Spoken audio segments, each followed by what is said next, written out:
So in addition to being able to change the border, you can also change the cell background color.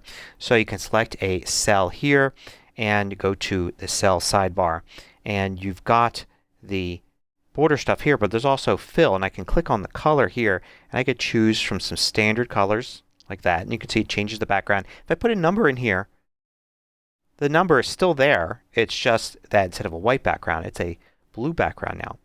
And I can go with some gradient fills as well. I can use image fills. So in this case it's going to put a pattern back there. But I can actually open this up here, and now I've got a little tile, and I could drag and drop an image into it if I want and set up how it tiles.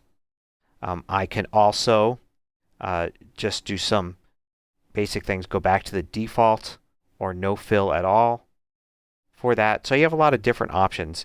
Gradient, advanced image fill, things like that. For the most part, you're just going to leave your cells pretty plain so you can concentrate on the numbers. But it can help to emphasize the number, like we did with the borders before, to fill something in with a color,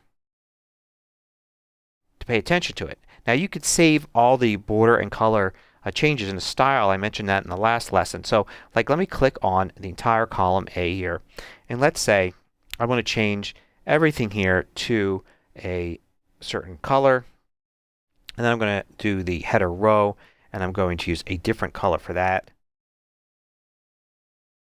And let's say I want to use this as my style for everything that I'm doing here in this spreadsheet here. I want to have multiple tables just like this. So what I could do here is I go to Table, and I can go to the second page here of styles and add this. And you can see it gives me a little example there. It's picking up the red and the blue there. So if I create a new table here, and I could apply the style by going to it here and clicking, and it will make the header, column, and row the same color. If I'd made any changes to the borders or to how the background color of the regular cells were, it would remember those as well. So it's kind of handy if you do need to basically reuse the same style over and over again for a table.